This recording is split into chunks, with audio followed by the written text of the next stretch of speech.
सांगलीमध्ये महाविकास आघाडीचं टेन्शन वाढू शकतं। उद्धव ठाकरेंनी सांगलीमध्ये चंद्रहार पाटलांची उमेदवारी जाहीर केली, त्यामुळे काँग्रेसमध्ये तीव्र नाराजी उमटली। त्यातच आता सांगली लोकसभा मतदारसंघातून काँग्रेसचे उमेदवार, काँग्रेसचे नेते विशाल पाटलांनी आपला उमेदवारी अर्ज दाखल केलाय आणि त्यांनी काँग्रेस पक्षाकडून सुद्धा दुसरा एक अर्ज दाखल केलाय। त्यामुळे सांगलीच्या जागेवरनं महाविकास आघाडीतला तिढा वाढू शकतो। दरम्यान विशाल पाटील यांचं सध्या सांगलीमध्ये मोठं शक्ती प्रदर्शनही सुरू आहे। विशाल पाटील यांनी गेल्या वेळची निवडणूक सुद्धा लढवलेली होती, त्यावेळेला त्यांना काँग्रेसकडून उमेदवारी न मिळाल्यामुळे त्यांनी वेगळं लढण्याचा निर्णय घेतलेला होता। यावेळेला सुद्धा अपक्ष म्हणून निवडणूक लढवण्याच्या मुद्द्यावरती ठाम आहेत। नाना पटोले यांनी या दरम्यान एक मोठं वक्तव्य केलंय। जर शिवसेनेनं आपली उमेदवारी मागे घेतली तर विशाल पाटलांना एबी फॉर्म तयार असल्याचं ते म्हणतात। कोल्हापूरमधनं संभाजीराजे छत्रपती बोलतात। शाहू महाराजांचं माझ्या मुवमेंट आणि माझ्या ह्याच्यावरच तुम्हाला समजेल काय बस।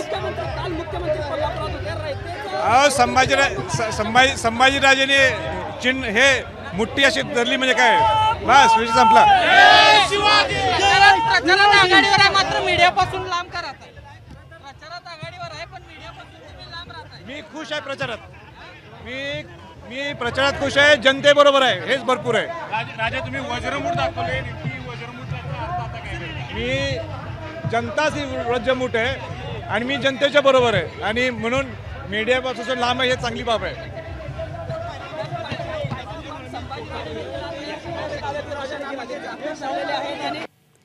विजयाची वज्रमूठ ही आमचीच आहे असा विश्वास संभाजीराजे छत्रपतींनी व्यक्त केला। तर दुसरीकडे सांगलीमध्ये विशाल पाटील यांचंही शक्ती प्रदर्शन पाहायला मिळतंय।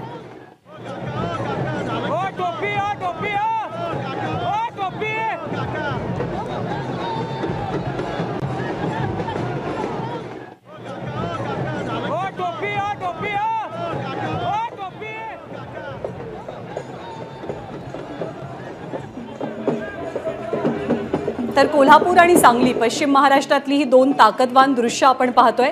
एकीकडे महाविकास आघाडीचे उमेदवार शाहू छत्रपती हे आज आपला उमेदवारी अर्ज भरतात, त्यासाठी जोरदार शक्ती प्रदर्शनाची तयारी करण्यात आली।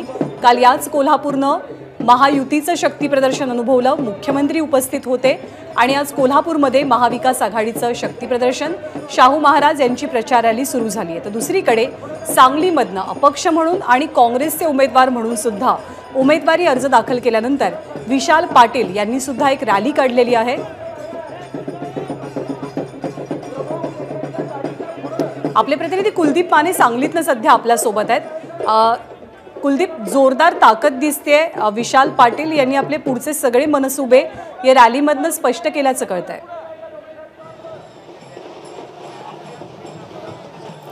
नक्कीच ज्ञानदा, एक प्रकारे हे शक्ती प्रदर्शनच विशाल पाटील यांनी आज करून दाखवलंय। कारण आपण आता पाहतोय गणपती मंदिरापासून जी पदयात्रा निघाली होती ती आता या ठिकाणी राजवाडा चौक, पटेल चौक या परिसरामध्ये आले आणि येथून या ठिकाणी ही पदयात्रा काँग्रेस भवन या ठिकाणी जाईल।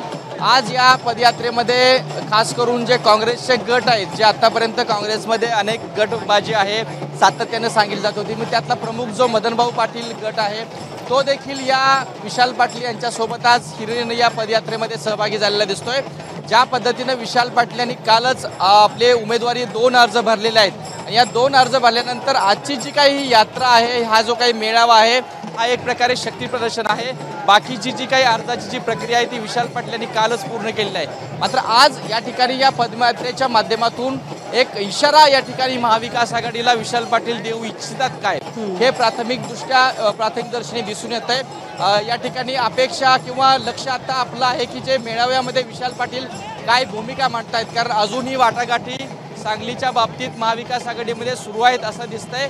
नागपूरला एक शिष्टमंडळ विश्वजित कदम यांच्या नेतृत्वाखाली त्या ठिकाणी बैठका सत्र सुरू आहे आणि सगळं सुरू असताना विशाल पाटील यांनी अचानक सांगलीमधून काँग्रेस आणि अपक्ष असे 2 अर्ज भरलेले आहेत आणि या अर्ज भरल्यानंतर एक शक्ती प्रदर्शन या पदयात्रेच्या माध्यमातून विशाल पाटील यांनी केलंय। या पदयात्रेमध्ये जिल्हाभरातून काँग्रेसचे कार्यकर्ते, वसंतदादा प्रेमी गट या पदयात्रेमध्ये रॅलीमध्ये सहभागी झालाय आणि अनेक काँग्रेसचे गट, मग विशाल पाटील यांचं संपूर्ण कुटुंब, त्यांचे बंधू देखील या सगळ्या प्रचारादरम्यान सक्रिय आहेत आणि याशिवाय मदन पाटील यांच्या पत्नी जयश्रीताई पाटील, काँग्रेसचे अनेक नगरसेवक देखील आता या मोर्चामध्ये, या पदयात्रेमध्ये सहभागी झालेत.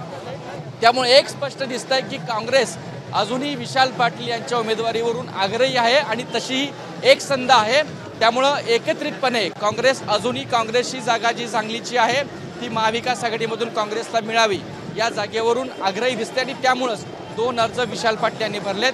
विशाल पाटील आता काही वेळा नंतर मेळाव्यामध्ये काय भूमिका मांडतात आणि तिकडं महाविकास आघाडीमध्ये काही अजून जरी नेत्यांनी सांगितलं असले की आता उमेदवारी बदलण्याबाबत अपेक्षा नाही आहेत फार, तरी देखील विशाल पाटील मात्र काय भूमिका मांडतात याकडे सध्या लक्ष आहे.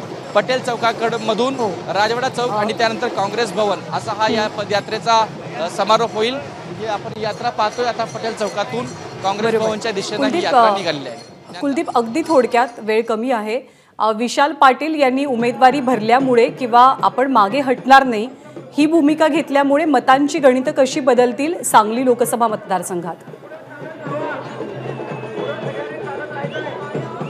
साहजिकच आहे, मतांची विभागणीचंच महाविकास आघाडीला आता टेन्शन वाटू लागलंय. कारण ज्या पद्धतीनं कालच चंद्रहार पाटील यांनी एक उद्विग्न प्रतिक्रिया महाविकास आघाडीच्या मेळाव्यामध्ये व्यक्त केले, त्या प्रतिक्रियेतून स्पष्टपणे दिसून येते की महाविकास आघाडीमधीलच या 2 उमेदवारीवरून या ठिकाणी घमासान सुरू आहे आणि जे मताचं विभाजन आहे ते साहजिकपणे होऊ शकतं. कारण काँग्रेसचं जे शिवसेनेनं जी मुळात उमेदवारी या ठिकाणी सांगलीमध्ये दिली ती काँग्रेसची ताकद आणि राष्ट्रवादीच्या ताकदीवरच दिली आहे. मात्र असं असताना काँग्रेसचा जर अर्ज राहिला, विशाल पाटील यांचा जर अर्ज राहिला तर साहजिक आहे काँग्रेसची जी काही मतं आहेत मोठ्या संख्येनं ती या ठिकाणी विभाजन होऊ शकतात आणि या विभाजनाचाच परिणाम निकालावर देखील स्पष्टपणे मतविभाजन झालं तर अर्थातच महाविकास आघाडीला म्हणजे शिवसेनेचे उमेदवार चंद्रहार पाटलांना त्याचा थेट फटका बसेल आणि हे टाळण्यासाठी शेवटच्या क्षणापर्यंत सांगलीच्या वाटाघाटी सुरू राहतील हे तर आता कळतंय. धन्यवाद कुलदीप या सगळ्या माहितीबद्दल. तर पश्चिम महाराष्ट्रामध्ये जोरदार शक्ती प्रदर्शनं आपल्याला पाहायला मिळतात. कोल्हापूरमध्ये शाहू महाराज छत्रपती अर्ज भरतात, दुसरीकडे सांगलीमध्ये विशाल पाटील यांचं शक्ती प्रदर्शन. एबीपी माझा, उघडा डोळे बघा नीट.